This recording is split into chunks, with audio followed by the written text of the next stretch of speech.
محمد وآل محمد صلوات صلی اللہ محمد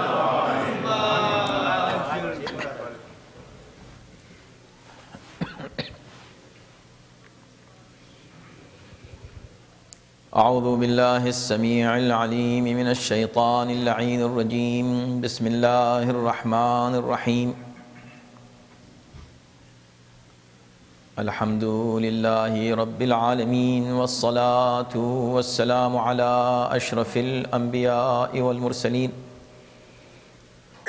خاتم النبیین رحمت للعالمین سیدنا ونبینا وشفیع ذنوبنا وطبیب نفوسنا ومطهر قلوبنا مولانا ابی القاسم محمد اللهم صل علی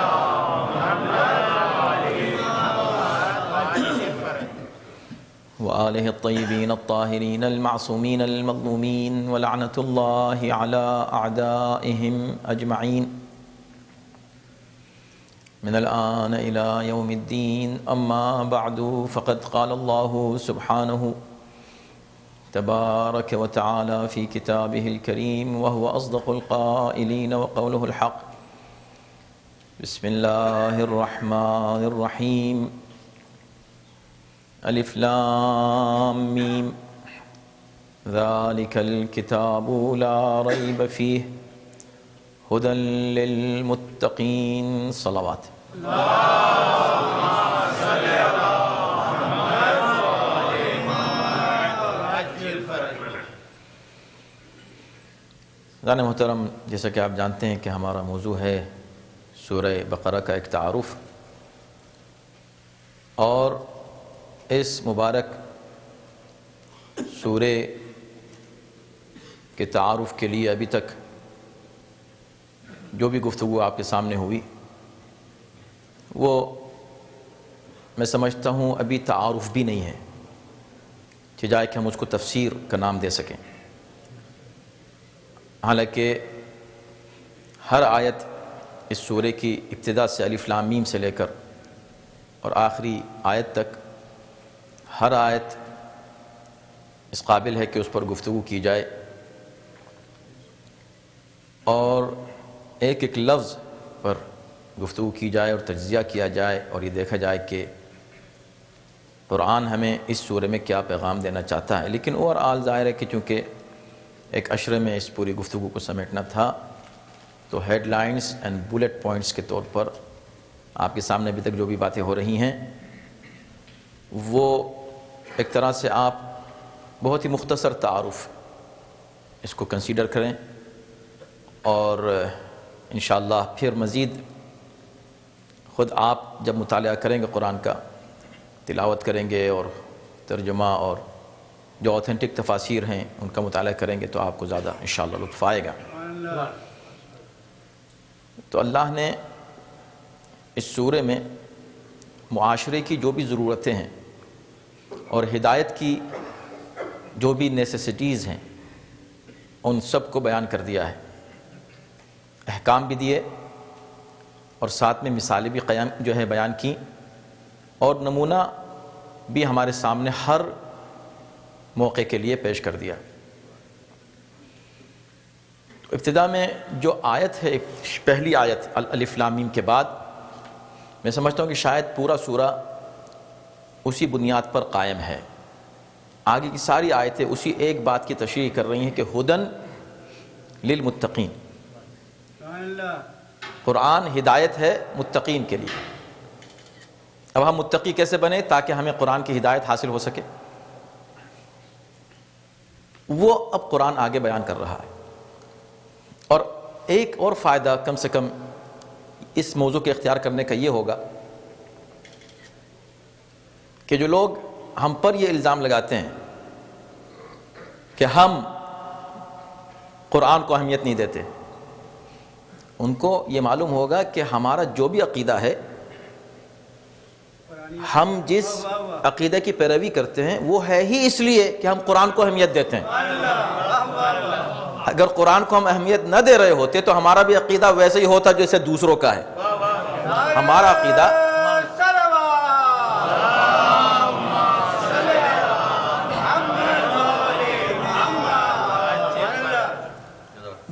بالکل ہم وہ مانتے ہیں جو قرآن نے کہا، ہم بالکل وہ نہیں مانتے جسے قرآن نے نہیں کہا یا جس کو قرآن نے منع کیا ہے۔ جو بھی قرآن نے کہا ہم بس اسی کی پیروی کرتے ہیں، یعنی قرآن ہی ہے جو کچھ ہے ہمارے لیے۔ ہمارا عقیدہ قرآن پر قائم ہے، بنیاد ہمارے عقیدے کی قرآنی آیات ہیں، اور اس کی دلیل یہی ہے جو میں آپ کے سامنے پیش مسلسل کر رہا ہوں۔ تو پہلے یہ بات کہہ دی کہ متقین کے لیے، پھر کہا کہ متقین کے مقابلے پر دو طرح کے لوگ آتے ہیں، ایک وہ ہے جو کھل کے کفر کے ساتھ آتے ہیں، ایک وہ ہے جو کفر کو چھپا کے دلوں میں آتے ہیں۔ جو چھپا کے آتے ہیں وہ منافق ہیں، جو کھل کے آتے ہیں وہ کافر ہیں۔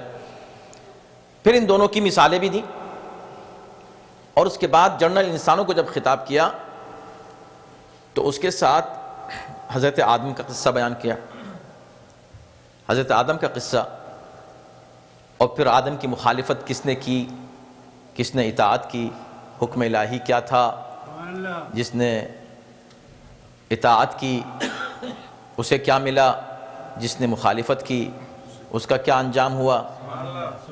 یہ ساری باتیں کیوں ہیں؟ یہ صرف اس لیے ہیں کہ یہ امت ان سے کچھ سبق سیکھے۔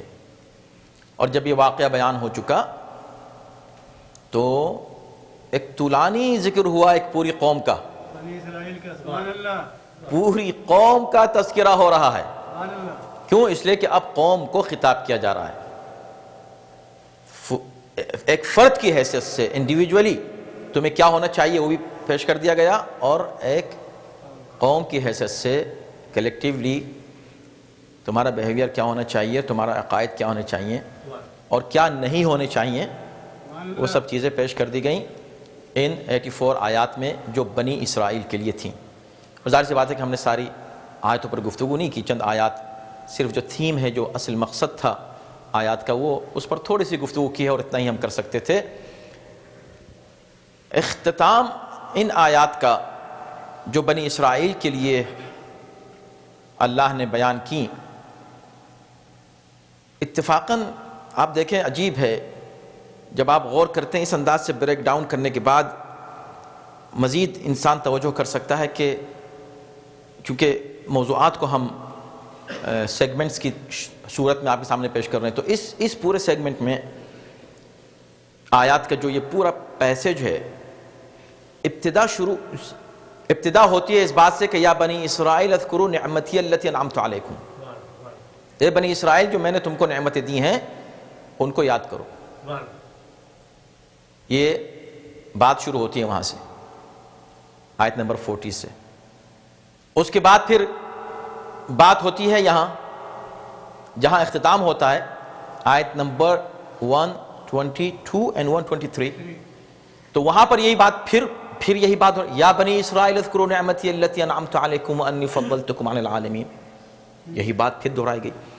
تو دو آیتوں کے درمیان کہ نعمت یاد کرو، پھر آخر میں بھی کہا نعمت میری یاد کرو، درمیان میں ان ساری نعمتوں کا ذکر بھی کیا جو ان کو دی گئیں۔ بس ایک جملہ کہہ کے میں جلدی سے گزر جاؤں گا، میں کیا کروں کہ ہر جملے میں ایک ایسا مضبوط سا پیغام نظر آتا ہے کہ میں سوچتا ہوں کیا بات کہوں کیا چھوڑ دوں۔ تو ابتدا میں بھی نعمت کا ذکر، آخر میں بھی نعمت کا ذکر، بیچ میں ان نعمتوں کا تذکرہ، فہرست بیان کی گئی، کیا کیا ہم نے تم کو نعمتیں دی اور تم نے کیسے ان نعمتوں کو جھٹلایا۔ اب مگر ان تمام نعمتوں میں توجہ کیجئے گا، نعمت کا ذکر، کیوں نعمت پر زور ہے، لفظ نعمت پر زور کیوں ہے، اور ان نعمتوں کے درمیان نعمتوں کا ذکر کیوں؟ تاکہ اس قرآن کے پڑھنے والے سمجھیں کہ اللہ جب نعمت دیتا ہے تو اس کا حساب بھی لیتا ہے، اور خدا کو یہ بات برداشت نہیں ہے اور پسند نہیں ہے کہ کفران نعمت کیا جائے۔ توجہ، یہ بات پہنچ گئی نا آپ تک؟ ابھی میں نے وہ جملہ نہیں کہا جو کہنا چاہتا ہوں۔ تو اتنی نعمتوں کا ذکر کیا، مگر ان نعمتوں میں کسی جگہ یہ نہیں کہا، یہ کہا کہ ہم نے تم کو نعمتیں دی یاد کرو، لیکن کہیں نہیں کہا کہ جو نعمت ہم نے تم کو دی ہے یہ مکمل نعمت ہے، یہ پوری نعمت ہے، یہ پرفیکٹ نعمت ہے۔ تو جن لوگوں نے ان نعمتوں کو جھٹلایا، ان کو قبول نہیں کیا جو پرفیکٹ نعمتیں نہیں تھیں، ان کا کیا حال ہوا؟ وہ قوم کہاں گئی؟ تو خدا کہنا یہ چاہتا ہے مسلمانوں سوچو، ان کو تو ہم نے اتنی عظمت دی کہ اتنی نعمتیں دی، مگر تم کو کیا دیا؟ اليوم اکملت لکم دینکم واتممت علیکم نعمتی، ان کو جو نعمتیں دی ناتمام تھیں، ناقص تھیں، تم کو مکمل نعمت دی۔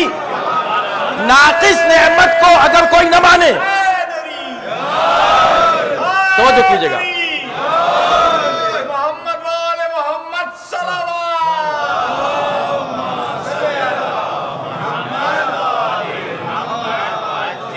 یعنی بنی اسرائیل کی ذمہ داری تھی نا کہ جو اللہ نے نعمتیں دی ان نعمتوں پہ غور کرتے، اللہ نے ہم کو یہ دیا ہے، یہ دیا ہے، یہ دیا، یا اللہ اس نعمت کا شکر، یا اللہ اس نعمت کا شکر، یا اللہ اس نعمت کا شکر، لیکن شکر نہیں کیا، کفر کیا، تو اللہ مسلسل ان کو عذاب میں مبتلا کرتا رہا، اور وہ عذاب میں مبتلا رہے، اور آخر میں جب انہوں نے کوئی بات نہیں مانی تو اللہ نے پھر یہی کہہ دیا کہ ضربت علیہم الذلۃ والمسکنۃ وباءوا بغضب من اللہ، ان کے لیے ہمیشہ کے لیے ذلت و مسکنت ہے، اور ان پر ہمیشہ اللہ کا غضب رہے گا۔ کیوں؟ اس لیے کہ انہوں نے ہمیشہ اللہ کی نعمتوں کا انکار کیا، ناقدری کی۔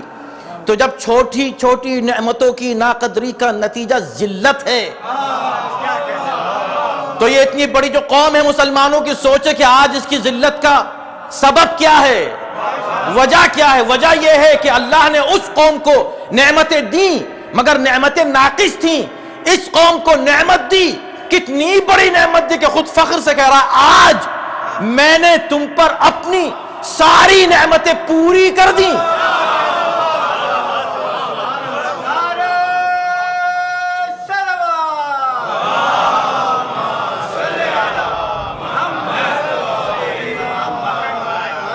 تو کیا مسلمانوں کی ذمہ داری نہیں ہے کہ وہ تلاش کرے کہ وہ کون سا دن ہے؟ اليوم یعنی کہ ایک دن ہم نے تم پر نعمتیں تمام کر دیں، یا ہم نے تم کو تمام نعمت دی، مکمل، پہلے ہی سے تم کو مکمل نعمت دی تھی، جی نہیں، پہلے سے مکمل نعمت نہیں دی تھی ہم نے تم کو، اليوم آج دے رہے ہیں۔ اليوم کہتے ہی جب ہیں جب کل کچھ اور تھا، آج کچھ اور ہے، توجہ ہے نا، آج ہم نے نعمت تمام کی ہے۔ ارے کمال کی بات ہے، یہ روز اللہ سے کہنے والے اہدنا الصراط المستقیم صراط الذین انعمت علیہم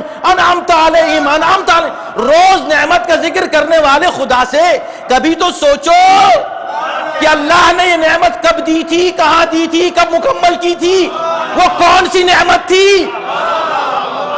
وہ کون سی نعمت تھی؟ سوچو تو صحیح۔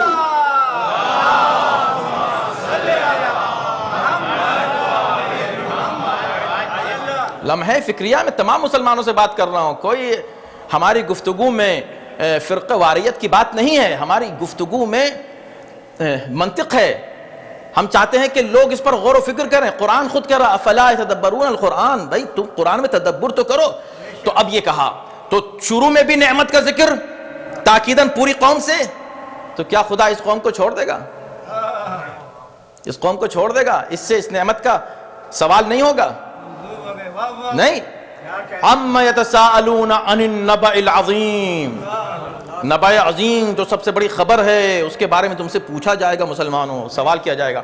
اور یہ کہہ کے پھر آیت نمبر 124 میں کہا وَاتَّقُوا يَوْمًا لَا تَجْزِي نَفْسٌ عَن نَفْسٍ شَيْئًا وَلَا يُقْبَلُ مِنْهَا عَدْلٌ وَلَا يُؤْخَذَ مِنْهَا شَفَاعَةٌ وَلَا ہُمْ يُنصَرُونَ۔ چار باتیں کی گئیں کہ دیکھو اس دن سے ڈرو جب کوئی شخص کسی شخص کے کام نہیں آئے گا۔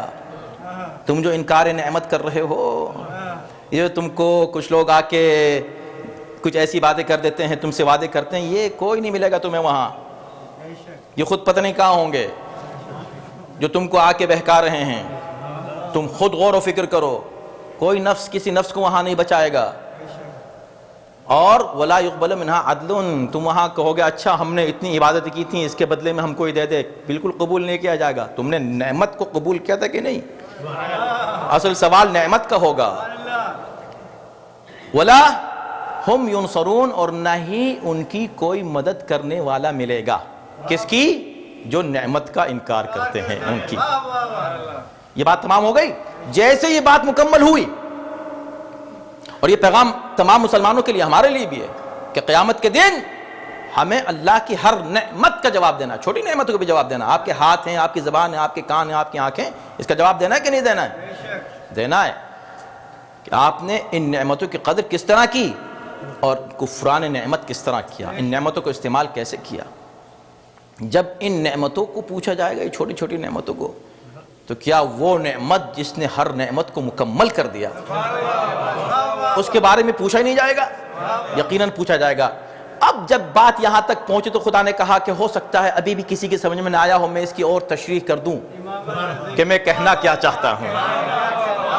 آپ کا ذہن پہنچ گیا، اور یہی مجھے خوشی ہے کہ آپ حضرات پہلے سے مطالعہ کر کے آ رہے ہیں، تو آپ کو معلوم ہے کہ بات کہاں سے کہاں پہنچ رہی ہے. صلوات بھیجیں محمد و آل محمد.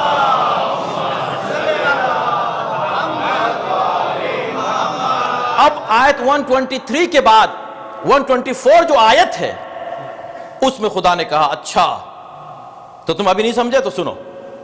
وَإِذْ کا استعمال اس وقت ہوتا ہے قرآن میں کہیں پر بھی کہ جب کوئی بات یاد کرو وہ موقع، remember that event، یاد کرو وہ زمانہ، وہ وقت، بھول مت جاؤ. تو وَإِذْ سے اس کو شروع کیا جاتا ہے. وَإِذْ، اِذْ سے وَإِذْ قَالَ رَبُّكَ لِلْمَلَائِكَةِ، وہاں بھی وَإِذْ سے سٹارٹ ہوا. یہاں پر بھی اللہ کہہ رہا ہے کہ اللہ نے ابراہیم سے کہا انی جاعلک للناس اماما، اے ابراہیم میں تمہیں امام بنا رہا ہوں. لیکن اس سے پہلے اور اس کے بعد ایک جملہ ہے، تو امامت کا ذکر آ گیا نا، انی جاعلک للناس اماما. اس سے پہلے ایک جملہ کیا؟ وَإِذِ ابْتَلَىٰ إِبْرَاهِيمَ رَبُّهُ،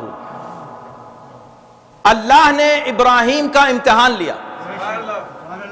ابتلا ابراہیم ربہ بکلمات، کچھ کلمات کے ذریعے سے، کچھ کلمات کے ذریعے سے امتحان لیا. اب یہ کلمات کیا تھے جن کے ذریعے سے امتحان لیا؟ اس پر بڑی بحث کی ہے مفسرین نے، میں اس تفصیل میں نہیں جانا چاہتا، لیکن اتنا جانتا ہوں کہ جناب آدم کے لیے اللہ نے کہا کہ اللہ نے آدم کی توبہ کیسے قبول کی. اسی سورہ میں ہے فتلقى آدم من ربه کلمات فتاب علیہ. آدم کو اللہ سے کچھ کلمات مل گئے. جب وہ کلمات ملے پہلے تو بہت ہی توبہ کرتے رہے، روتے رہے. جب بات مانی نہیں گئی، قبول نہیں ہوئی، توبہ نہیں قبول ہوئی، تو کہا یا اللہ توبہ کیسے قبول ہو؟ کہا کلمات کے ذریعے سے مانگو. اب وہ کلمات جب ان کو ملے، ان کلمات کے ذریعے سے مانگنا شروع کیا اور کہنا شروع کیا یا رب، اے میرے پروردگار، اسألک بحق محمد وانت المحمود وبحق علی وانت الاعلی وبحق فاطمة وانت فاطر السماوات والارض وبحق الحسن وانت المحسن وبحق الحسین وانت قدیم الاحسان اغفر لی توبتی. کلمات. اب آپ کہیں گے یہ کلمات کیسے ہیں؟ مفسرین نے اس کو قبول کیا، کچھ لوگوں نے کہا نہیں یہ کلمات کچھ دعائیں تھیں. کوئی بات نہیں، ان دعاؤں کو بھی مان لیتے ہیں ہم، ان کلمات کو بھی مان لیتے ہیں ہم، اس لیے کہ یہ کلمات وہی ہیں جن کو اس سے پہلے اسماء سے تعبیر کیا گیا تھا. توجہ ہے نا، اسماء، وہی کلمات، ان کلمات کے ذریعے سے امتحان لیا. پھر ابراہیم کا امتحان بہت سی چیزوں سے لیا ہے اللہ نے، وہ خود ایک ڈیٹیل ہے کہ کس طرح اللہ نے ابراہیم کا امتحان لیا. اختصار کے ساتھ اتنا عرض کر دوں اس لیے کہ ہمیں سیکھنا بھی تو ہے کچھ، کہ بھئی ہم آج ہم کسی دوسروں کو نہیں کہہ رہے ہیں، ہم تو اوور آل مسلم امہ کو کہہ رہے ہیں جس میں ہم بھی شامل ہیں. ہمیں ٹریک پہ رہنا ہے، ہم نہ ہٹ جائیں. سورہ بقرہ ہمیں ٹریک پہ رکھنا چاہتا ہے، متقین کے ٹریک پہ رکھنا چاہتا ہے، تقوی سے نہ ہٹ جانا. تو اب ابتلا جو ہے ابراہیم کی، اس کو اگر سمیٹے جائے، بہت سے امتحانات ہیں، ان کو سمیٹے تو 3 حصوں میں وہ آتے ہیں.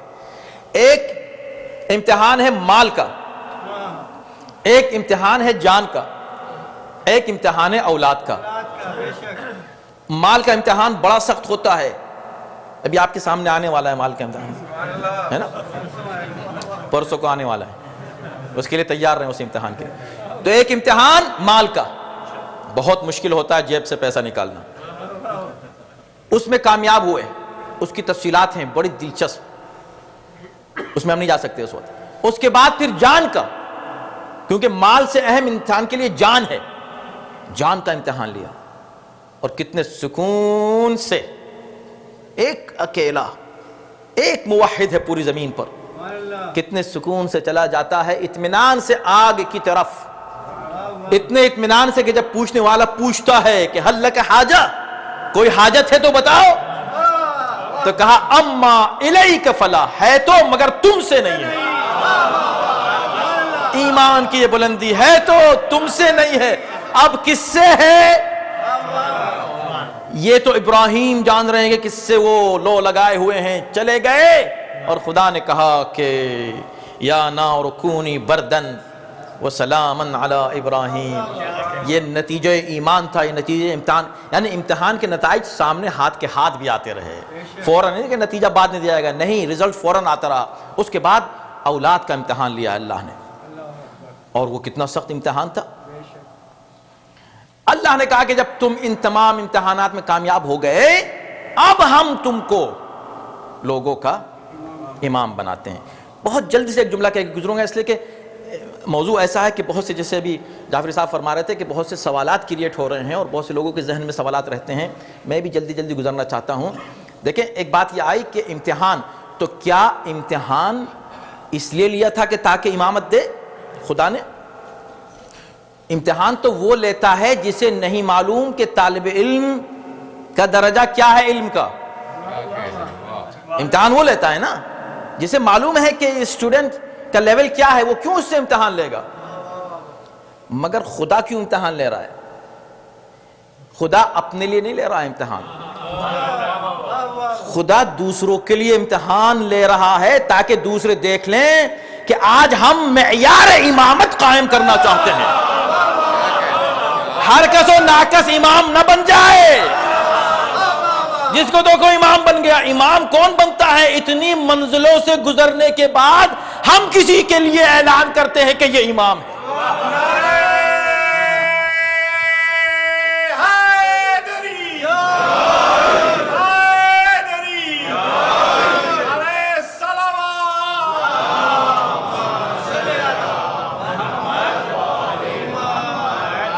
تو یہ پہلا جملہ ہے اس بیچ کے جملے کے اعلان امامت سے پہلے یہ ہے کہ بھئی ہم نے اعلان کیوں کیا؟ اس لیے کہ وہ ان مرحلوں سے گزر چکے ہیں یہاں پر. اور اس کو دوسرے جملے میں یوں کہوں کہ جب امام کا یا نبی کا امتحان ہوتا ہے, کربلا میں بھی ہوا نا, تو اللہ نے کیا امام کا امتحان اس لیے لیا تاکہ خدا یہ دیکھے کہ بھئی ان کا ایمان کس لیول پر ہے. ہمارا امتحان اس لیے ہوتا ہے نا کہ خدا دیکھے کہ ہم کہاں ہیں. امام حسین کا کیوں ہوا؟ ان کے اتنے امتحانات, جناب زینب کے اتنے امتحانات. یہ جو امتحانات اللہ اپنے اولیاء کے لیتا ہے کیوں ہوتے ہیں؟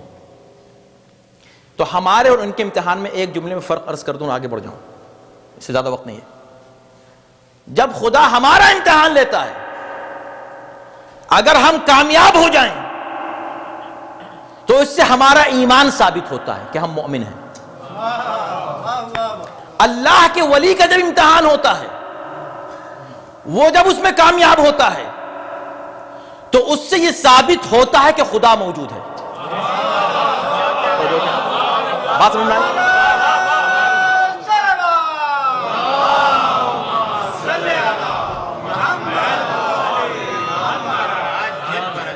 ہم امتحان دیتے ہیں خود کو ثابت کرنے کے لیے, وہ امتحان دیتے ہیں خدا کو ثابت کرنے کے لیے, اس کی توحید کو واضح اور ثابت کرنے کے لیے.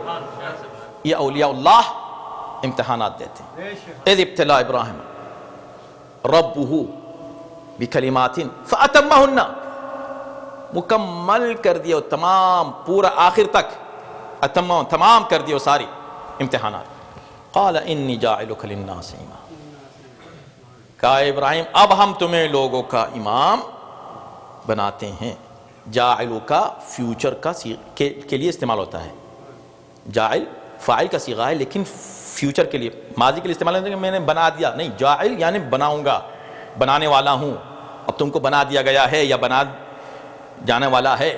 ٹھیک ہے، اس کا مطلب یہ ہوا کہ وہ ابراہیم جو نبی ہیں، وہ ابراہیم جو خلیل ہیں، وہ ابراہیم جو رسول ہیں، ان سے یہ کہا جا رہا ہے کہ بھئی آپ کو اب ہم امام بنائیں گے. اب اگر کسی ملک کا کوئی پریسیڈنٹ ہو، اس سے کہا جائے اب ہم آپ کو فلاں اسٹیٹ کا گورنر بنانے والے ہیں، تو اس کا یہ پروموشن کہلائے گا یا اس کی تنزلی کہلائے گی؟ بات سمجھ میں آ رہی ہے؟ اگر امامت نبوت سے بلندتر نہیں ہے تو امامت پہلے ملنی چاہیے تھی، نبوت بعد میں ملنی چاہیے تھی.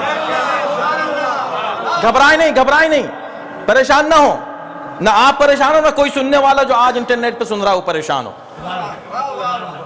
یہ نہ سمجھ ہم کیا کہہ رہے ہیں، امامت کا عہدہ نبوت سے بلندتر ہے، اس آیت سے ثابت ہوا. میں یہ نہیں کہہ رہا ہوں کہ امام نبی سے بلندتر ہے. ہاں ہو سکتا ہے کہ ایک امام سارے انبیاء سے بلندتر ہو، مگر جو نبی خود خاتم النبیین، نبی بھی ہیں، رسول بھی ہیں، امام بھی ہیں، لہذا آپ کمپیر نہ کریں نا کہ اچھا ان کو پڑھا دیا، ان کو نہیں پڑھایا. ان کے پاس کیوں؟ اس لیے کہ نبی وہ ہے جو پہنچائے، جو آیا خدا کی طرف سے وہ پہنچا دے، بس پیغام دے دے. وما علینا الا البلاغ. امام کون ہے؟ جو اس کو امپلیمنٹ کرے، اس کو نافذ بھی کرے، وہ امام ہے. تو امام کا درجہ نبوت سے بلندتر ہے. خاتم النبیین سے بڑا اس لیے کوئی نہیں ہے، اس لیے کہ ان کے پاس سارے عہدے موجود ہیں اور بدرجہ اتم موجود ہیں. اور اگر وہ امام نہ ہوتے نا، اگر خاتم النبیین امام نہ ہوتے تو پھر ان کی جانشینی کا مسئلہ جو ہے بے معنی ہوتا. جانشین کا مطلب یہ ہے کہ جو اس کی جگہ پر بیٹھے اس کے پاس وہی عہدہ ہو جو اس سے پہلے بیٹھا تھا اس کے پاس. بھئی اگر ایک ڈاکٹر، کسی بھی لائن کا کوئی بھی ایک ڈاکٹر، کوئی ایک ڈینٹسٹ مان لیجئے، اگر وہ ایک ویکیشن پر جائے مگر وہ کہے بھئی میرا آفس خالی نہیں رہنا چاہیے، میں یہاں کسی کو اپنی جگہ بٹھا کر جاؤں گا، تو کس کو بٹھا کر جائے گا؟ انجینئر صاحب کو. یا سب سے اچھا یہ ہے کہ اگر چونکہ ڈینٹسٹ ہے تو وہ جو اوزار یوز کرتا ہے اس سے بڑے اوزار یوز کرنے والا لوہار ہے، اس کو بٹھا دے، نہ مرض رہے گا نہ مریض، رائٹ؟ اس کو بٹھا سکتے ہیں. کہا نہیں، کس کو بٹھائیں گے؟ اچھا ان سے جو اور ذرا ہائی لیول کے ڈاکٹر جنہوں نے 4-5 سبجیکٹ پہ پی ایچ ڈی کیا، ان کو بٹھا دیں. نہیں، ڈینٹسٹ کی جگہ ڈینٹسٹ، ڈاکٹر کی جگہ ڈاکٹر، انجینئر کی جگہ انجینئر، لوہار کی جگہ لوہار. جو نکلے گا اس کی جگہ جو بیٹھے گا اسی کو جانشینی کہتے ہیں. اب نبی کی جگہ نبی نہیں بیٹھ سکتا، نبوت ختم ہو چکی ہے. رسول کی جگہ رسول نہیں بیٹھ سکتا، رسالت ختم ہو چکی ہے. اب کوئی ایک ایسا عہدہ ہو جو دونوں میں مشترک ہو. یہی وجہ ہے کہ یہ نہیں کہا تھا جس کا میں رسول ہوں اس کے یہ امام ہے، عہدہ بدل جاتا. کہا جس کا میں مولا ہوں اس کے یہ مولا ہے.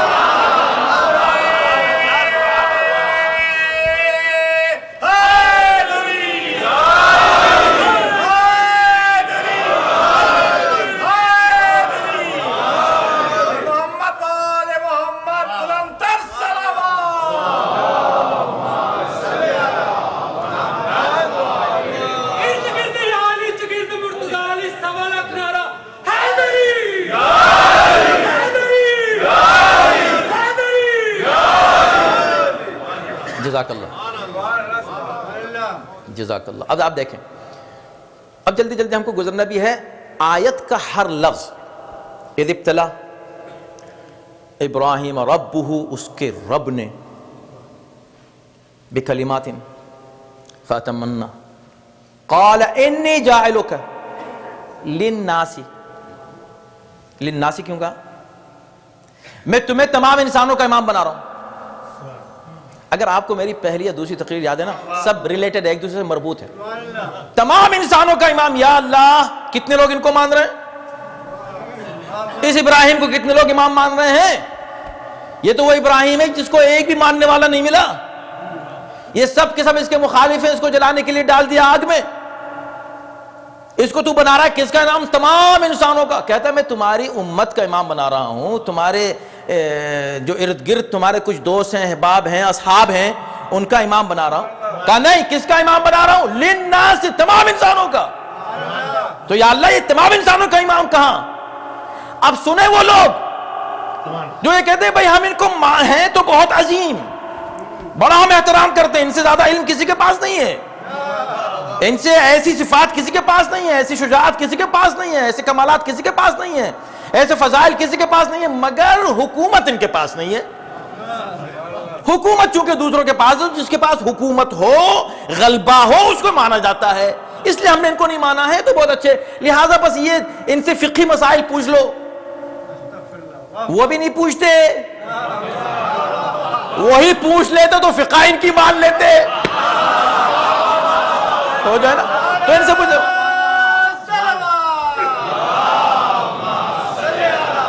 واقعاً آپ سوچیں کہ اس مسلمان یہ امت کہاں سے کہاں پہنچ گئی.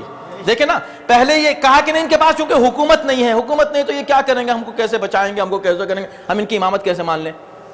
تو چلو یہیں پر رہتے. نہیں، کچھ عرصے کے بعد پھر انہوں نے امام بھی بنا لیا ان کے مقابلے پر. تو اذان محترم، امامت حکومت کی مجبور نہیں ہوتی. امام کو اپنی امامت ثابت کرنے کے لیے حکومت کی ضرورت نہیں ہوتی. اگر امامت حکومت سے ثابت ہوتی تو ابراہیم امام نہیں بن سکتے تھے. اور سن لو، قرآن نے صاف کہہ دیا للناس اماما. ابراہیم ہم تم کو تمام انسانوں کا امام بنا رہے ہیں. یا اللہ کسی نے نہیں مانا. کیسے کیا ہوتا ہے؟ کوئی مانے یا نہ مانے، ابراہیم تو امام رہے گا. کس کا؟ تمام انسانوں کا. یہ جو کافر ہے ان کا بھی کہا، ان کا منافق کا، ان کا کس کا؟ سب کا. جو بھی انسان ہے ہر ایک کا یہ امام رہے گا، کوئی مانے یا نہ مانے. یا اللہ ایسا کیوں؟ کہا اس لیے کہ میں بنا رہا ہوں. انی جاعل، جب میں بناتا ہوں تو میں کون ہوں؟ ارے بھائی مجھ کو کوئی مانے یا نہ مانے، میری خدائی میں کوئی کمی نہیں آئے گی. اگر تمام دنیا کے انسان کہنے لگے اللہ اکبر اللہ اکبر تو اللہ کچھ بڑا ہو جائے گا. اگر سب کہہ دے نہیں اب تو ہم نہیں کہتے اللہ اکبر، اللہ کو ہم مانتے ہی نہیں، تو خدا نعوذ باللہ چھوٹا ہو جائے گا. خدا خدا رہے گا، تم چھوٹے بڑے ہوگے. بس اسی طرح جسے خدا بنا دے وہ تو رہے گا نبی، وہ رہے گا امام. اس کو جو مانے گا وہ بڑا ہوگا، جو نہیں مانے گا وہ چھوٹا ہو جائے گا.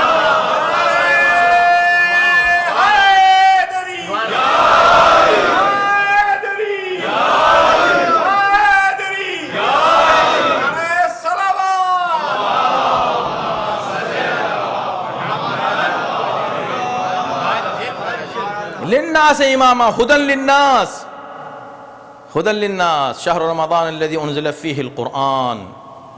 ہدی للناس، قرآن ہدی للناس، مگر شروع میں کیا کہا؟ ہدی للمتقین.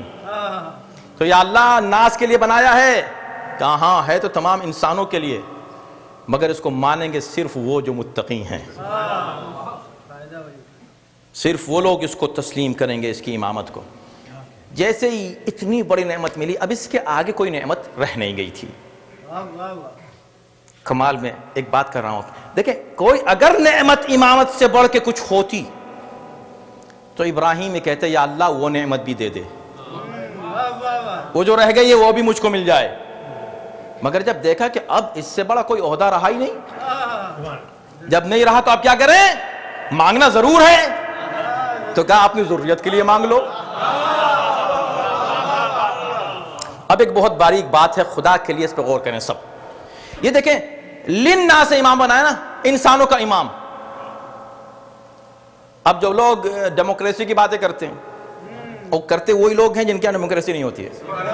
بالکل نہیں. آج بھی دیکھ لیجیے، آج بھی یہی ہو رہا ہے، ہمیشہ یہ ہوتا ہے. 4 آدمی بیٹھ کے کسی کو بنا لیں، اس کی بنانے سے میں کہتا ہوں چلو اگر ڈیموکریسی کی بات ہے خدا کی قسم لے آؤ، چلو پوچھ لو تمام لوگوں سے کہ کون بنے گا قائد اور رہبر.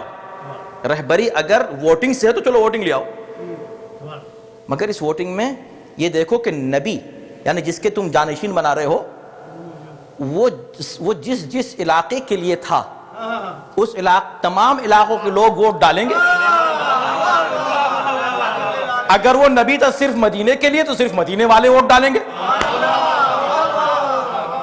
اگر وہ صرف انسانوں کے لیے تو صرف انسان ڈالیں گے. اگر وہ پوری کائنات کے لیے تھا تو بھیا یہ الیکشن تو ہر جگہ ہوگا، یہ پولنگ تو ہر جگہ ہوگی، یہ ووٹنگ تو ہر جگہ ہوگی. فرشتوں سے پوچھو امام کون بنے گا، جنات سے پوچھو امام کون بنے گا، ہواؤں سے پوچھو امام کون بنے گا، پانی سے پوچھو امام کون بنے گا، زمین سے پوچھو، آسمان سے پوچھو، آسمان والوں سے پوچھو، زمین والوں سے پوچھو. یہ چار آدمی بیٹھ کے کسی کو سب کا امام کیسے بنا سکتے ہیں؟ ہو جائے.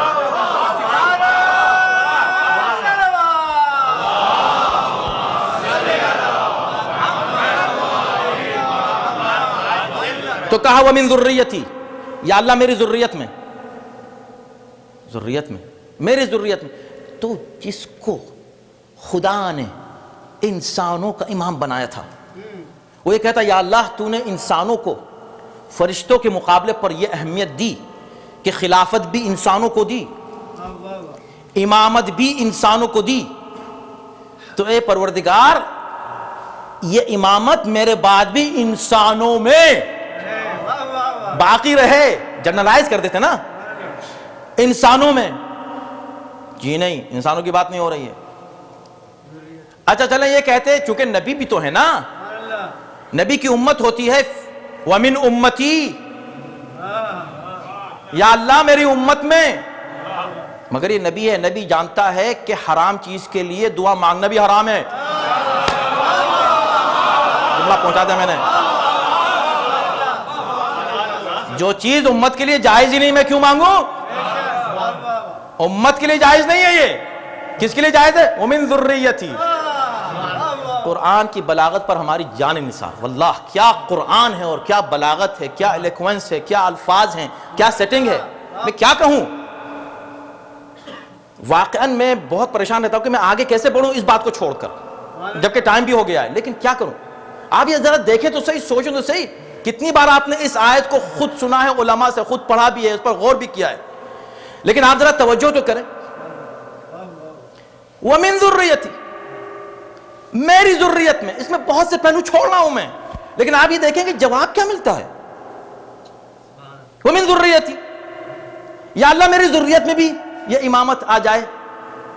تو یہ تو یس نو کوسچن ہے. خدا کہتا ہے ہاں ٹھیک ہے دے دیں گے تمہاری ذریت میں. یا یہ کہتا نہیں اب ذریت میں نہیں، صرف تم کو ملی ہے. یا یہ جواب یا یہ جواب، تیسرا تو کوئی جواب نہیں تھا نا. خدا نہ وہ جواب دیتا ہے کہ ملے گی، نہ یہ کہتا ہے کہ نہیں ملے گی. ایک جنرل فارمولا پیش کر دیا.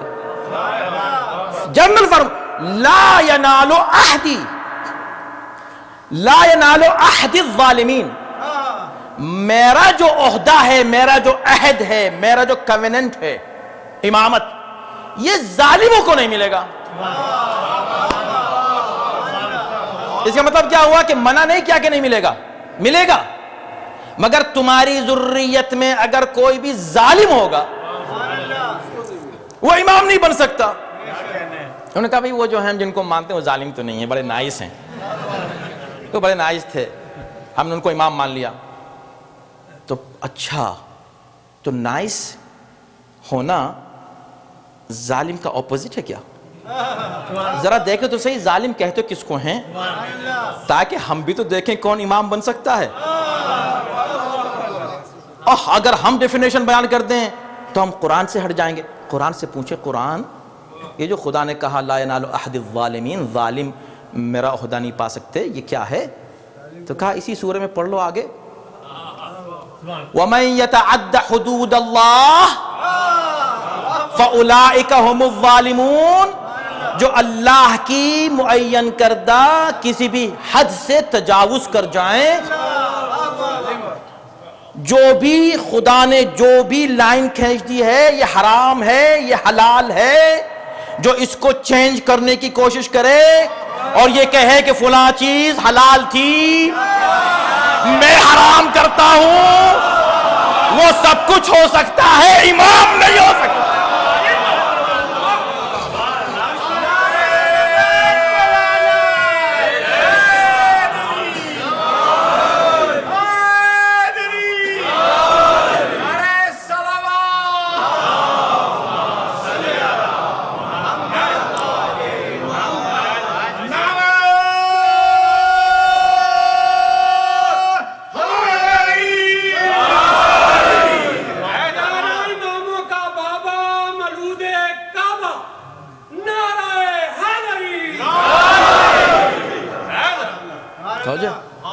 لا ینال احدی الظالمین، اب جب بھی کسی پر ظلم کا یہ لیبل لگ جائے وہ نہیں ہو سکتا امام۔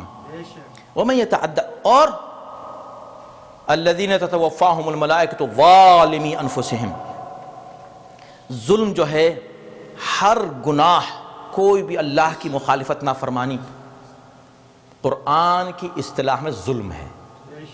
چھوٹا بڑا ہوتا ہے ظلم، کسی نے بہت بڑا ظلم کیا، کسی نے چھوٹا ظلم کیا، کوئی بھی اگر کوئی شخص کو یہ گناہ کر لے وہ اتنی دیر کے لیے اتنے ظلم کا ظالم ہو گیا۔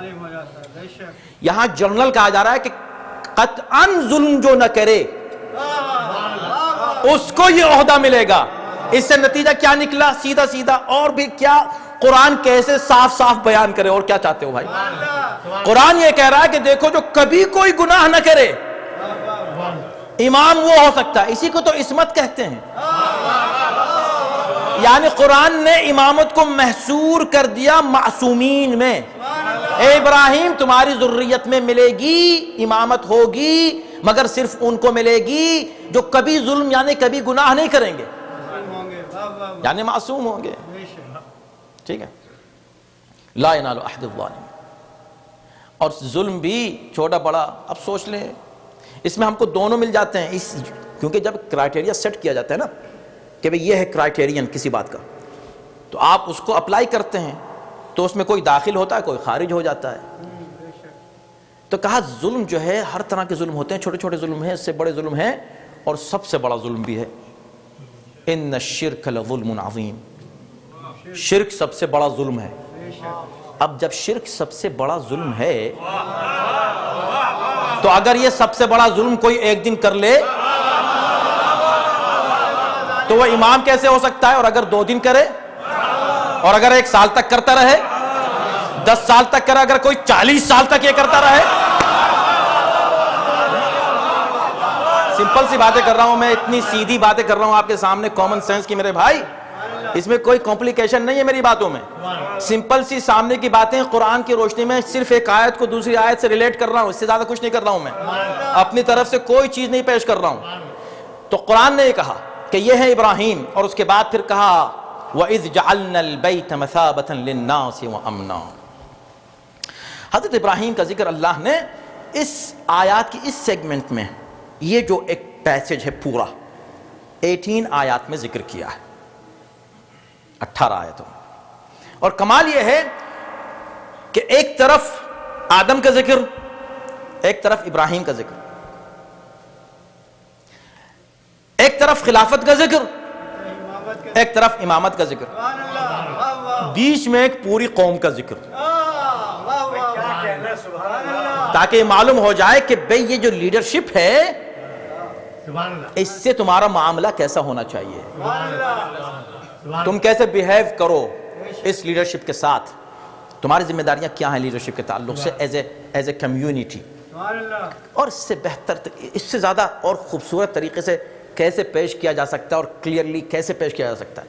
تو یہ آیت ہے، اس کے بعد پھر اب ذکر ہوتا ہے، میری نظریں وقت پر ہیں، اس کے بعد ذکر ہو رہا ہے وَإِذْ جَعَلْنَا الْبَيْتَ مَثَابَةً، امامت کا ذکر ہوا، امامت کا ذکر ہوتے ہی اب بیت کا ذکر ہو رہا ہے۔ اِذْ جَعَلْنَا الْبَيْتَ مَثَابَةً لِلنَّاسِ وَأَمْنًا وَاتَّخِذُوا مِن مَقَامِ إِبْرَاهِيمَ مُصَلًّى۔ ہم نے جب امام بنایا تمام انسانوں کا تو اے مسلمانوں تم بھی اس کو کنسیڈر کرنا، اس کا احترام کرنا۔ اب تم پر واجب یہ ہے کہ ہم نے اس گھر کو تمام لوگوں کی جمع ہونے کی جگہ بنایا ہے۔ جب تم یہاں جمع ہو تو مقام ابراہیم کو مصلی بناؤ، مقام ابراہیم کو مصلی بناؤ۔ مقام ابراہیم کیا ہے کہ جہاں وہ کھڑے ہوئے تھے، جہاں ان کے قدم کے نشانات ہیں، اس کا احترام کرو، اس کا احترام کرو۔ اب یہ قرآن تو صاف صاف کرے اس کا احترام کرو۔ ایک قوم آ کے ہم سے کہہ رہے بھی اس کا احترام مت کرو، یہ شرک ہے۔ ان کی مانے یا قرآن کی مانے؟ قرآن کہہ رہا ہے احترام کرو، اس لیے کہ ہم نے جس کو ہم بنائیں اس کے نشان قدم کا بھی تمہیں احترام کرنا ہوگا، اس لیے کہ ہم نے بنایا ہے، اس کی تعظیم کرنی ہوگی۔ وَاتَّخِذُوا مِن مَقَامِ إِبْرَاهِيمَ مُصَلًّى وَاحِدْنَا، کیا حسن ہے ان آیات میں۔ وَاحِدْنَا إِلَىٰ إِبْرَاهِيمَ وَإِسْمَاعِيلَ أَن طَهِّرَ بَيْتِيَ لِلطَّائِفِينَ وَالْعَاكِفِينَ وَالرُّكَّعِ السُّجُودِ، آیت نمبر 125۔ اور پھر ہم نے عہد لیا ابراہیم و اسماعیل سے، اے ابراہیم و اسماعیل ہمارے اس گھر کو تم پاک رکھنا۔ اب سوال یہ کہ پاک رکھنا کہا، طاہرہ، تم دونوں اس کو طاہر کرو یا رکھو؟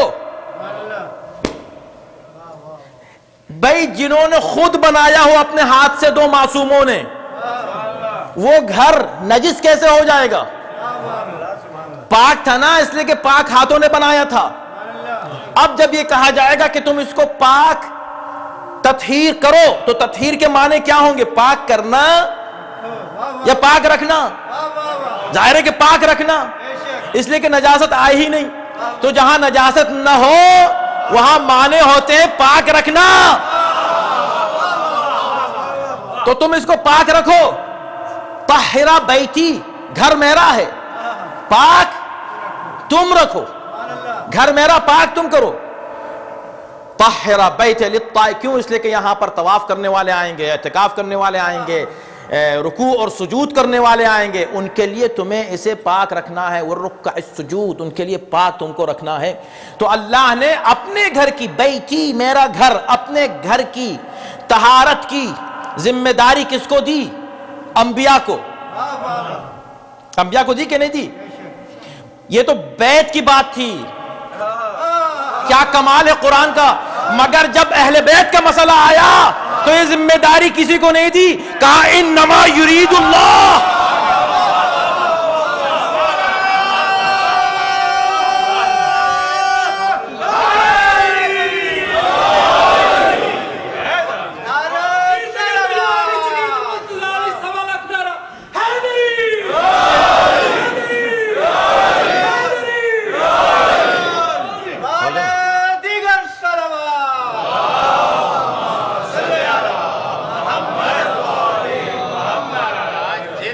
یہ ہے فرق بیت میں اور اہل بیت میں۔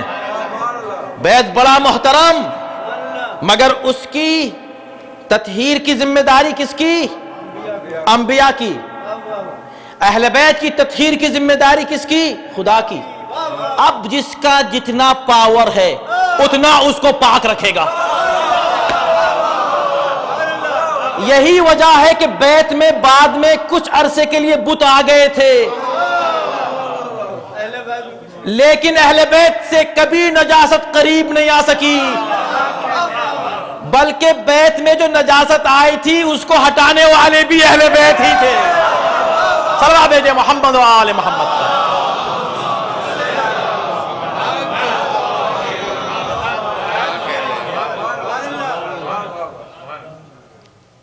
دو ہی آیتوں میں گفتگو تمام ہو رہی، لیکن بہرکیف میں انشاءاللہ وعدہ کرتا ہوں کہ جلدی ہم اس کے بعد کی جو آیتیں چونکہ بہت مہم ہیں اور اس میں بھی بہت بڑا پیغام ہے، تو کل میں شروع میں ان آیات پر گفتگو کروں گا، اس کے بعد پھر ہم آگے بڑھیں گے، اور جو موضوع رہ جائے گا انشاءاللہ کسی اور موقع پر اسے مکمل کیا جائے گا۔ البتہ ہم کم سے کم موضوعات کا ذکر تو ہم کر دیں گے کہ یہ ٹاپکس ہیں، اتنی تشریح میں نہیں جا سکیں گے۔ مجھ سے بہت سے میرے احباب نے یہ گزارش کی کہ بھئی آپ اتنی تیزی سے جا رہے ہیں، ہم آپ کو فالو شاید نہیں کر پا رہے ہیں آپ، لیکن ہم بار بار آپ سے یہی عرض کر رہے ہیں کہ ہم تفصیلات میں نہیں جا رہے ہیں، ہم صرف ابھی بھی امامت پر اتنی گفتگو اس لیے کی کیونکہ یہ سیگمنٹس جو ہیں اور یہ جو گروپس ہیں آیات کے اور یہ جو سیٹس ہیں آیات کے، اس پر ہم گفتگو کر رہے ہیں کہ ہر سیٹ آف آیات جو ہے ایک ٹاپک پر بات کر رہا ہے، ایک سبجیکٹ پہ بات کر رہا ہے، اور اس میں پھر آپ کے لیے آسانی ہے خود یاد رکھنے کے لیے. یعنی بھی آپ یہاں تک مثلا کوئی آپ سے پوچھے تو آپ کہیں گے میں 150 آیتیں سورہ بقرہ کی جانتا ہوں کہ کن آیات میں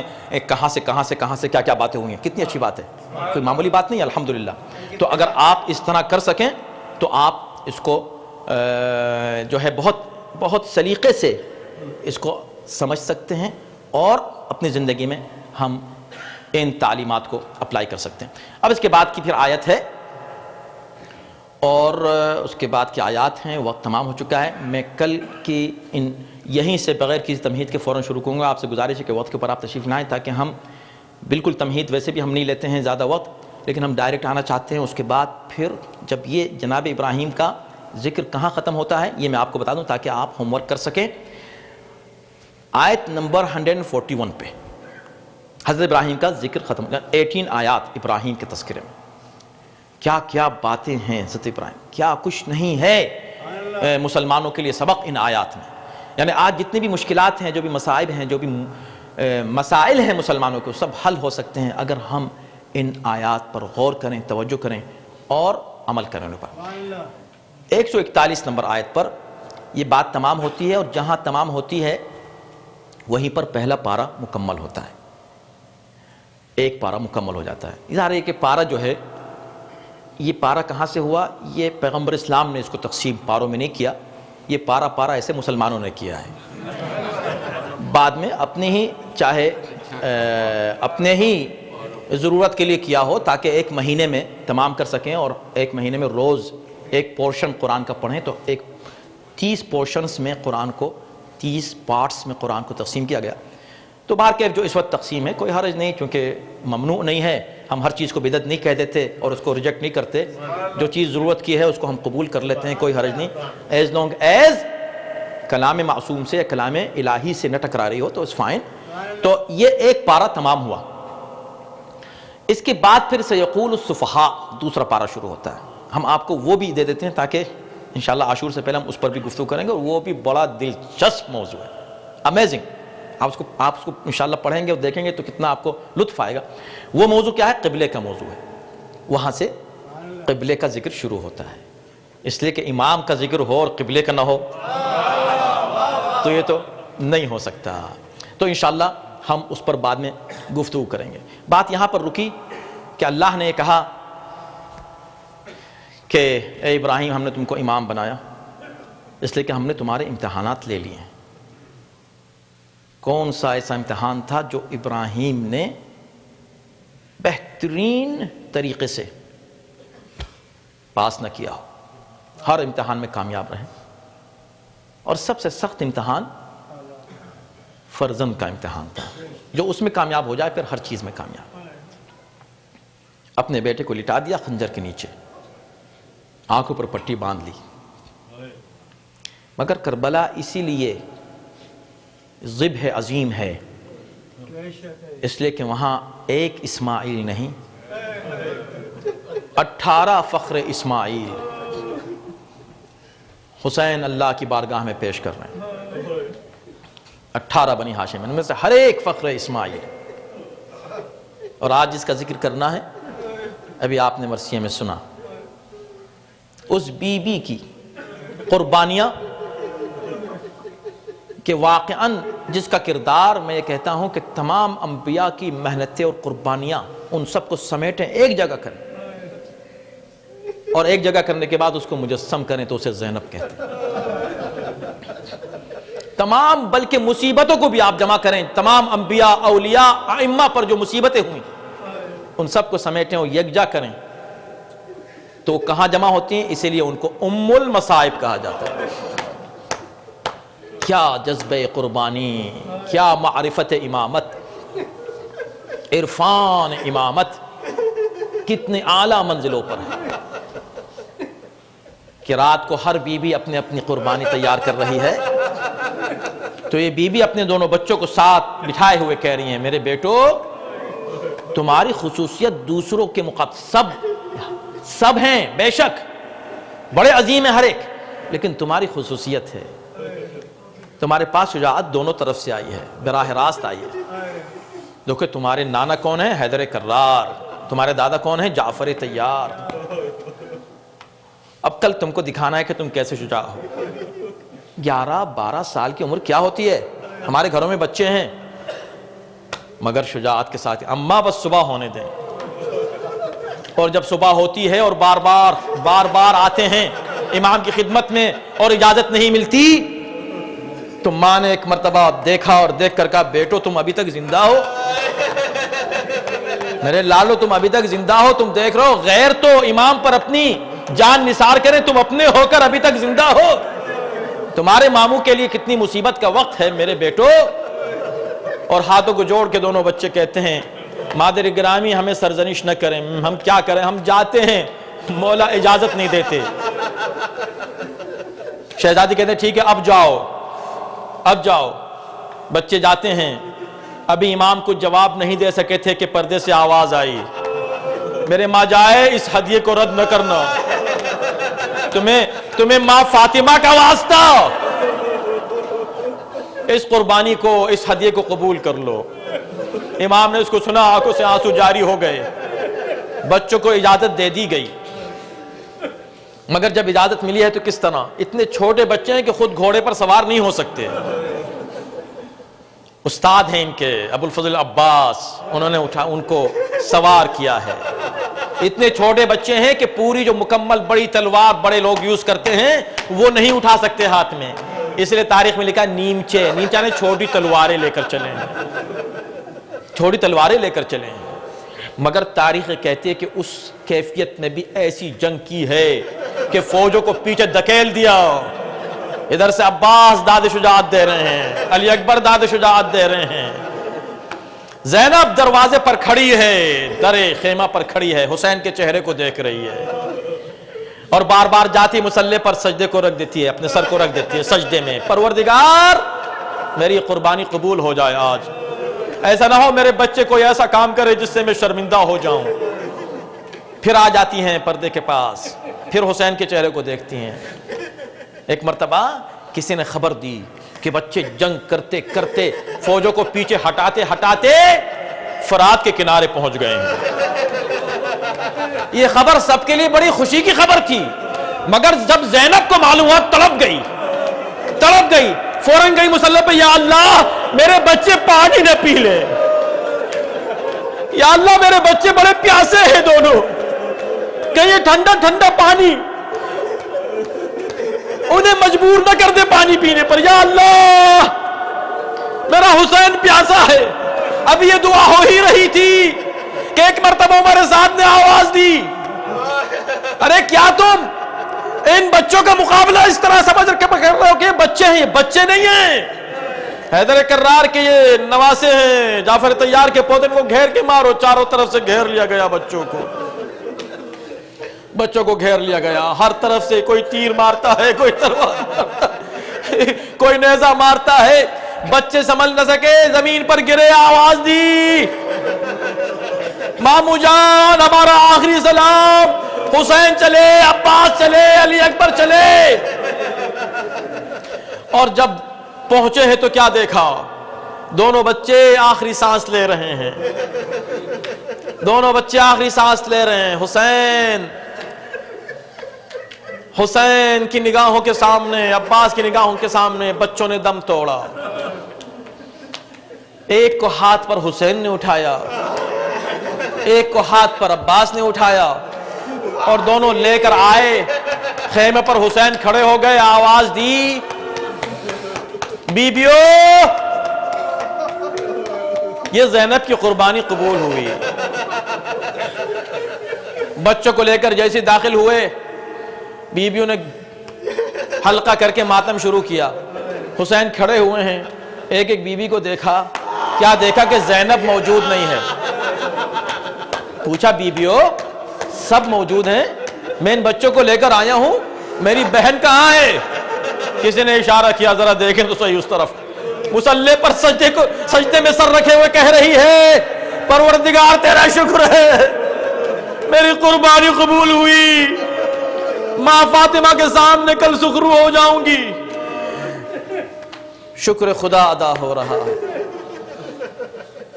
خدا کی قسم، قربانی کی اعلیٰ ترین مثال اگر کسی نے پیش کی ہے تو کربلا والوں نے پیش کی ہے۔ کربلا میں ہر قربانی ایک سے ایک بڑھ کر ہے۔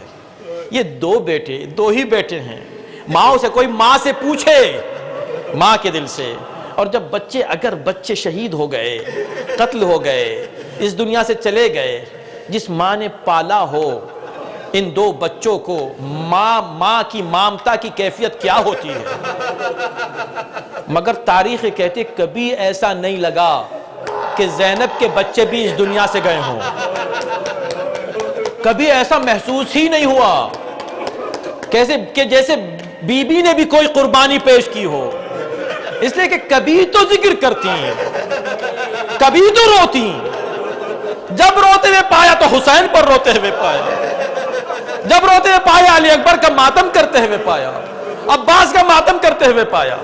حد یہ ہے کہ جب اہل حرم کو قید خانے شام سے رہا کیا گیا ہے اور اس وقت ماتم ہوا ہے، تو بیویوں نے یہی تو کہا تھا، وہاں کی خواتین جو شریک ہوئی تھیں، انہوں نے دیکھا کہ ہر شہید پر رونے والی بیوی موجود، مگر جب یہ دونوں سر آتے ہیں، نہ کوئی لینے والا ہے نہ ان پہ کوئی رونے والا ہے، تو اس وقت کسی نے یہی کہا تھا کہ ایسا لگتا ہے کہ ان بچوں کی ماں زندہ نہیں ہے۔ بلکہ میں نے تو ایک عجیب روایت سنی، عجیب ہے یہ روایت، کہ جب یہ قافلہ اہل حرم کا یزید کے دربار میں پہنچا تو ایک کا تعارف کروایا جا رہا ہے۔ جب جناب زینب نے سجاد سے لپٹ کے یہ کہا ہے، ظالم، جب تک میں زندہ ہوں تو سجاد کو قتل نہیں کر سکتا، تو پوچھا تھا یزید نے، یہ بی بی کون ہے؟ کہا یہ پھوپھی ہے اس بچے کی، اس نوجوان کی یہ پھوپھی ہے۔ کہا پھوپھی ہے، قتل کر دو اس کو بھی قتل کرو، جوان کو بھی قتل کر دو۔ تمام بیویاں آ گئیں، وہ واقعہ آپ کی نظروں کے سامنے پورا نہیں پیش کر سکتا، مگر ایک بیوی نے بچا لیا ایک بیوی کو، فضہ آ گئی سامنے، زینب بچ گئی، مگر یزید کے ذہن میں یہ سوال رہ گیا، اس نے فوراً سبھی کے سامنے کہا یہ پھوپھی ہے، میں نے زندگی میں ایسی کوئی پھوپھی نہیں دیکھی جو اپنے بھتیجے کے لیے اپنی جان دینا چاہتی ہو۔ یہ کون کہہ رہا ہے؟ دشمن کہہ رہا ہے یزید۔ شمر کھڑا ہو گیا، کہتا ہے یزید تو نے اس کی محبت کہاں دیکھی ہے؟ اس کی محبت تو مجھ سے پوچھ، میں نے کبھی نہیں دیکھا پورے راستے یہ کبھی اپنے بچوں کو روئی ہو، ہمیشہ اپنے بھائی کو روئی۔ ارے اس کی محبت میں کیا بتاؤں، جب میں اس کے بھائی کو ذبح کر رہا تھا یہ ماہی بے آب کی طرح رو رہی تھی۔ یہ ہے زینب کی محبت، بچوں کو کبھی نہیں روئی ہے زینب۔ جب کبھی موقع ملا حسین کو روتی رہی، کربلا سے شام، کربلا سے کوفہ، کوفہ سے شام، شام سے مدینے تک زینب بس ہمیشہ روئی ہے تو صرف اپنے بھائی کو روئی، مگر تاریخ نے ایک موقع ایسا بھی دکھایا، بس ایک موقع جہاں زینب اپنی مامتا، ارے زینب برداشت نہ کر سکی، وہ موقع تھا جب زینب حسین کا ماتم کر کے پرسہ لے کر واپس گھر میں آتی ہے، کیا دیکھا؟ دو ننھے بستر بچھے ہوئے ہیں۔ بس ایک مرتبہ زینب نے کربلا کا رخ کیا، اے میرے بچوں، او محمد یہ گھر تمہارے بغیر میرا، ہاں میرے بچے تمہارے بغیر کیسے اس گھر میں تنہا رہوں۔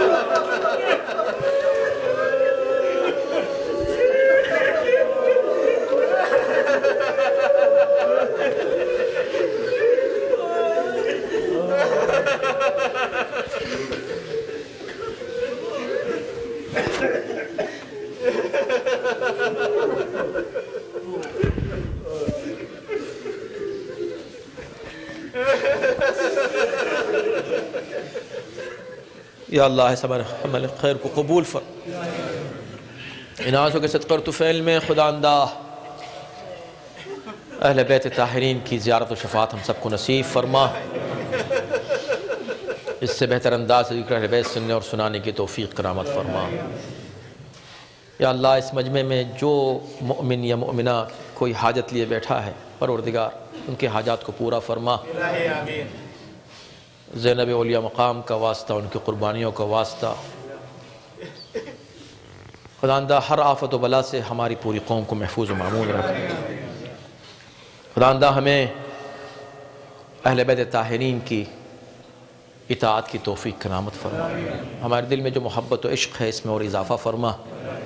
قیامت تک ہماری نسلوں میں عشق و محبت اس سے بہتر طریقے سے قائم و برقرار رہے. خداوندہ پوری دنیا میں جہاں جہاں اہل بیت کے چاہنے والے ماننے والے عزاداری میں مصروف ہیں، زیارت کے لیے گئے ہوئے ہیں، خداوندہ ان سب کی حفاظت فرما.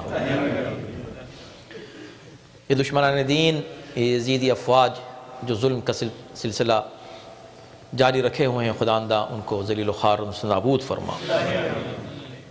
پروردگار اپنے آخرت ہمارے آخری امام کے ظہور میں تعجیل فرما. ان کے اعوان و انصار میں داخل شامل فرما. ماتم حسین.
کہتی تھی اے زینب،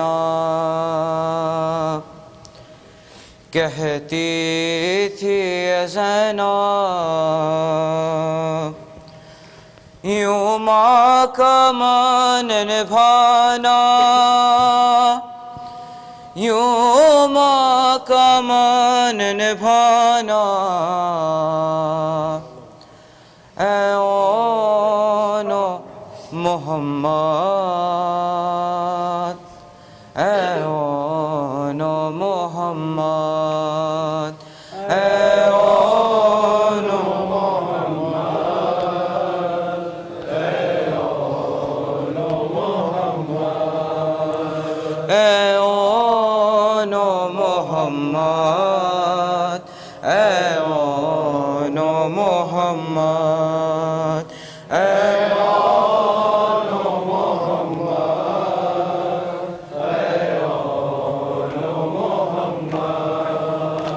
شبیر کا تم صدقہ ہو اب خیمے میں بیٹا، تم لوٹ کر نانا. اے اونو محمد، اے اونو محمد، اے اونو محمد، ہے ماں کو یقین تم ماں کی بات رکھو گے، یہ یاد رہے خیموں میں پیاسے بچے، دریا پہ اگر جانا ہو سے روز کے پیاسوں، تم پیاس نہ بجھانا. اے اونو محمد، اے اونو محمد، اے اونو محمد، اے اونو پہ تم پر لازم ہے شکر خدا کا، اے شہزادوں ہے صبر تمہارا ویسا، فرزند ہو تم زینب کے شکوہ نہیں کرنا، جب زخم کوئی کھانا اے اون محمد، اے اون محمد، اے اون محمد،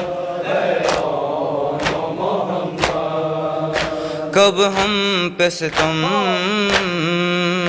کرنے کے لیے آئے ہیں، یہ بدر احد کے بدلے کے لیے آئے ہیں، لازم ہے رزق سے پہلے میدان میں تم پر مدح علی سنانا، اے اون محمد، اے اون محمد، اے اون محمد، اے اون محمد، جب سانس تمہاری بچوں ہو کھڑنے والی، اس وقت سرہانے آئیں گی مادر میری، دل کی یہ میری خواہش ہے اس دم میری ماں سے زخموں کو تم چھپانا، اے اون محمد، اے اون محمد، اے اون محمد، اے اون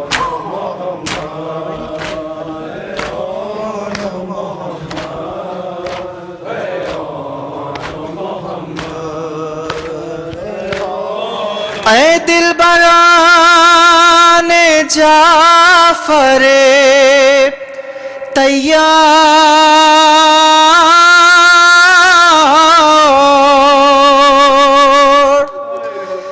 اے دلبران جعفر طیار،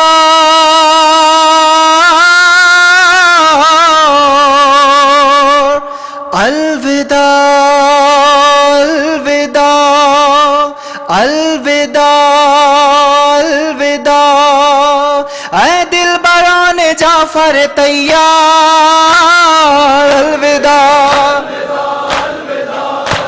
اے دلبران جعفر طیار، الوداع، بنت علی یہ بچوں سے کہتی تھی بار بار،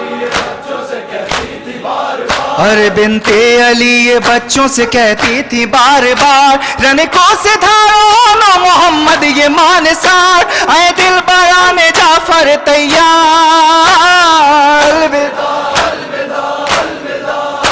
اے دلبران جعفر طیار، الوداع، اے دلبران جعفر طیار، الوداع، بچوں ضعیف ماموں کو زحمت نہ دیجیو، ماموں کو زحمت نہ دیجیو، بچوں ضعیف ماموں کو زحمت نہ دیجیو، لاشیں اٹھا کے لائے تو تم عف نہ کیجیو، اے دلبران جعفر طیار، الوداع، اے دلبران جعفر طیار، الوداع،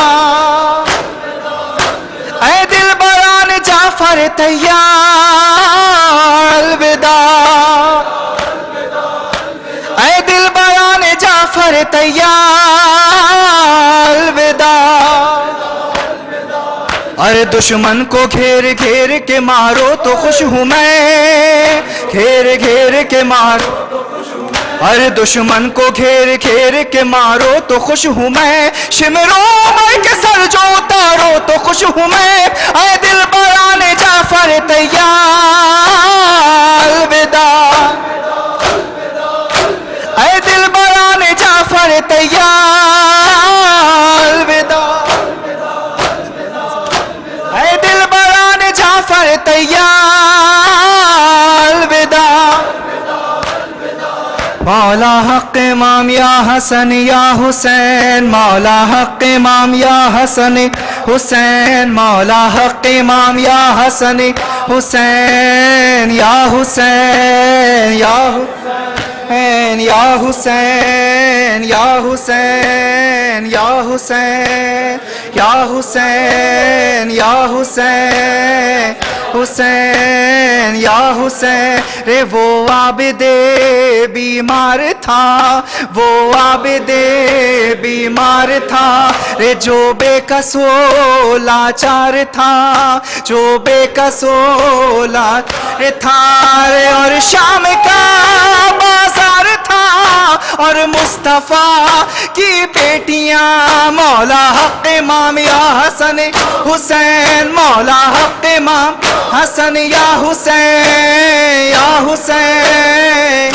حسین یا حسین حسین یا حسین یا حسین یا حسین یا حسین مولا حق امام یا حسن حسین یا حسین یا یا حسین رے پیاسے گلے خنجر تلے پیاسے گلے خنجر تلے رے چادر چھنی خیمے جلے چادر چھنی خیمے جلے ارے عباس کے پرچم تلے رو کر کہیں سب بیبیاں مولا حق امام یا حسن یا حسین مولا یا حسین یا حسین یا حسین یا حسین یا حسین مولا حق امام یا حسن یا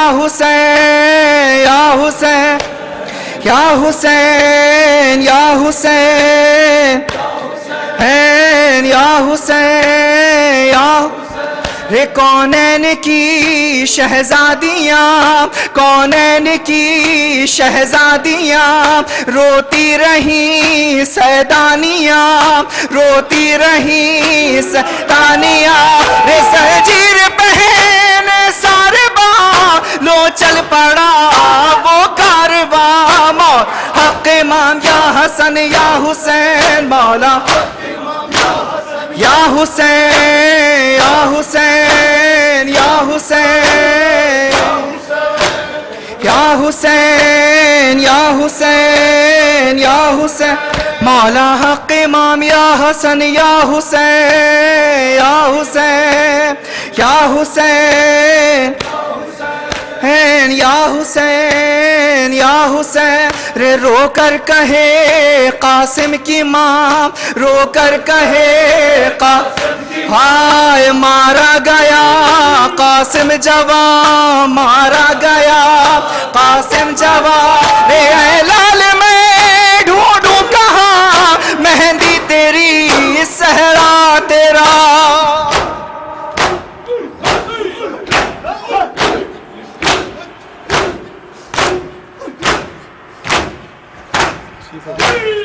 یا حسین یا حسین یا حسین یا حسین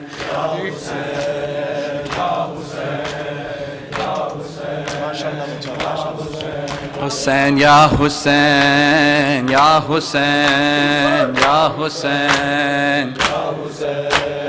یا حسین حسین یا حسین یا حسین یا حسین حسین یا حسین یا حسین یا حسین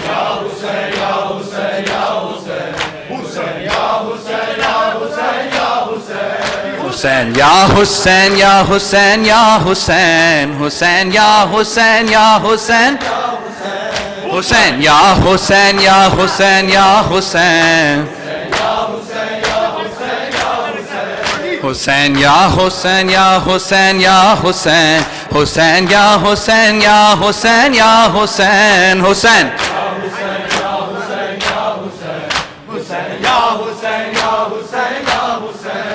زہرا کا لاڈلا بے جرم و بے خطا ہے مارا گیا، ہے مارا گیا، غربت کی یہ شب ہے بے پردہ زینب ہے، کرتی ہے رو رو کر زینب یہی فغا، حسین یا حسین یا حسین یا حسین،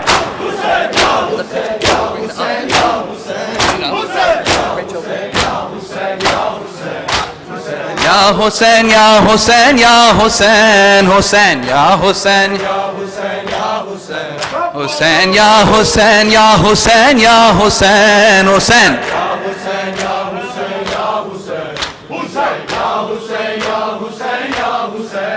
زہرا کا لاڈلا بے جرم و بے خطا ہے مارا گیا، ہے مارا گیا، غربت کی یہ شب ہے بے پردہ زینب ہے، کرتی ہے رو رو کر زینب یہی فغا، حسین یا حسین یا حسین، حسین یا حسین یا حسین یا حسین، حسین یا حسین یا حسین یا حسین، حسین حسین یا حسین یا حسین یا حسین، حسین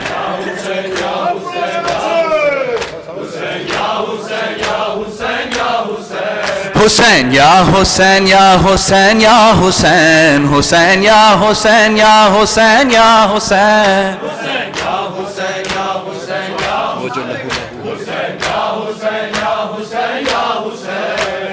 وہ جو لہو لہو ہے خالق کی آبرو ہے، اے شاہ کربلا محشر تلک خدا ممنون ہے تیرا، ممنون ہے تیرا، تو حق کا رہبر ہے، نبیوں سے بڑھ کر ہے، تیرے ہی صدقے میں باقی ہے یہ جہاں، حسین یا حسین یا حسین، یا حسین یا حسین یا حسین،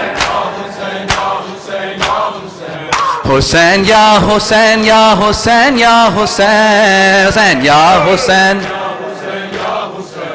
حسین یا حسین یا حسین یا حسین، حسین یا حسین،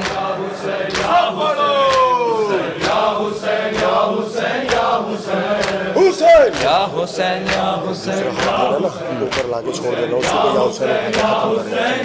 حسین، حسین یا حسین یا حسین یا حسین، زینب کو بس یہ غم ہے ایک بات کا علم ہے، برخا کے نینوا زہرا کے لال کا لاشا پڑھا رہا، لاشا پڑھا رہا، زینب کو یاد آئی بھائی کی تنہائی، جب رن سے جاتا تھا پیاسوں کا کارواں، حسین یا حسین یا حسین،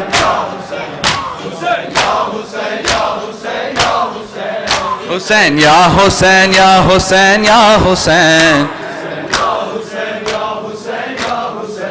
حسین یا حسین یا حسین یا حسین، زہرا کا لاڈلا بے جرم و بے خطا ہے مارا گیا، ہے مارا گیا، زینب کو یاد آئی بھائی کی تنہائی، جب رن سے جاتا تھا پیاسوں کا کارواں حسین یا حسین